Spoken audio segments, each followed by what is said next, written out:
Hey guys, welcome to the next episode of the USS Grissom and Klingon Bird of Prey build from AMT in 1/1000 scale. I'm sorry, not from AMT, from Polar Lights. Little step together kit.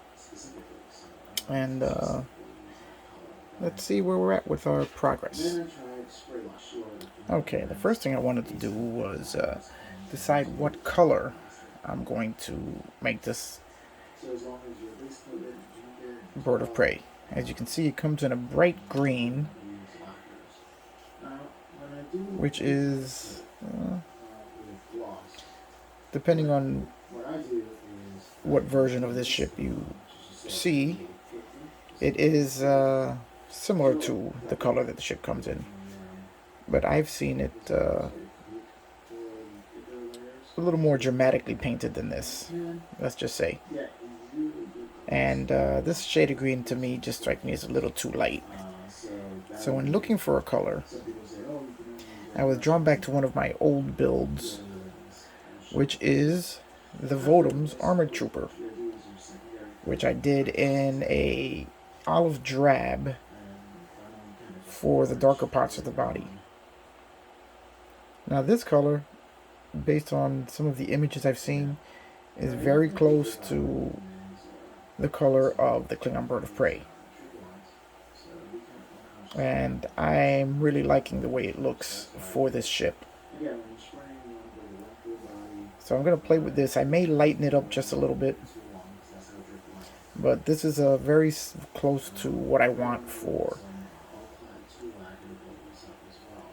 the coloring of this ship.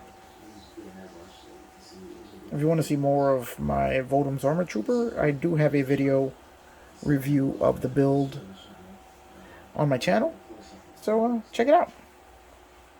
Now, first thing I want to talk about is how the main hull of the ship goes together. It's two separate halves sandwiching a clear part here in between. Now, in looking at reference photos of the ship, they have spotlights which come out of this recessed area here, but this is all body colored. So this is all going to be painted the same color as the rest of the body when it comes time to add paint to this. Now, one thing you'll note is that they do a pretty good job of hiding the seam going across here.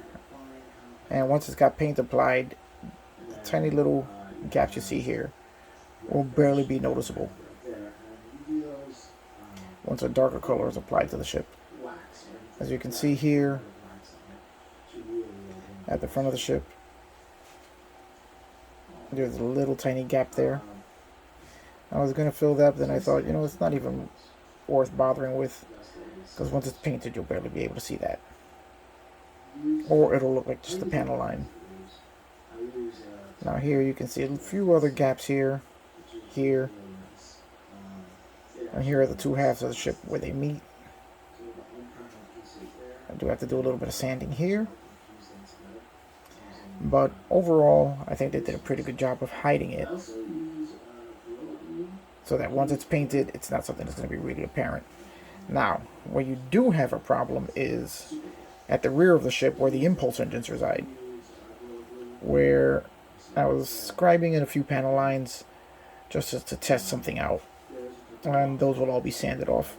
But you can see the seam here is really, really visible on both sides.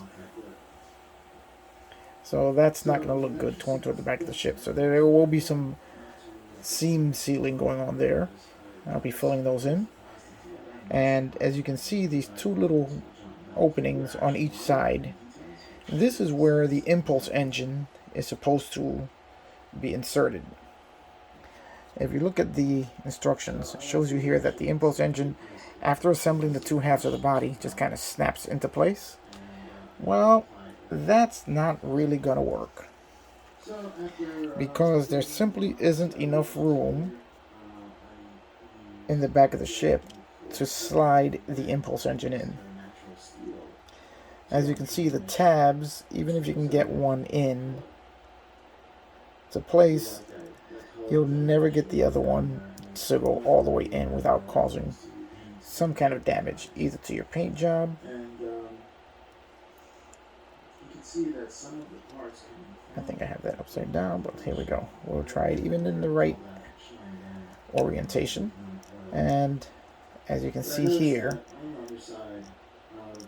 there's just not enough clearance to make that work.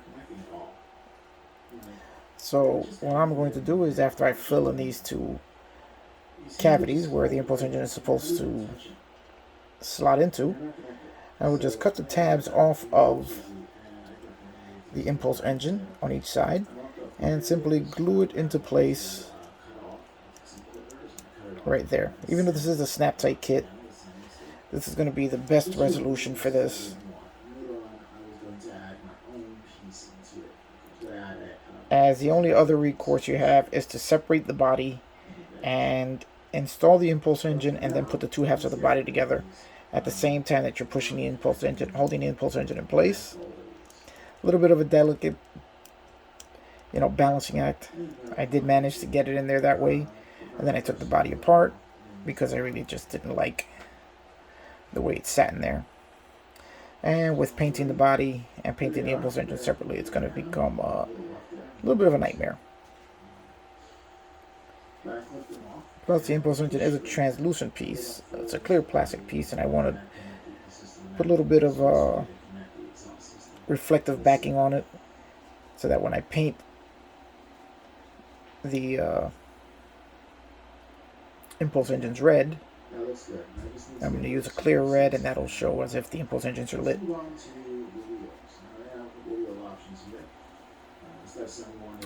And that ought to solve that problem there.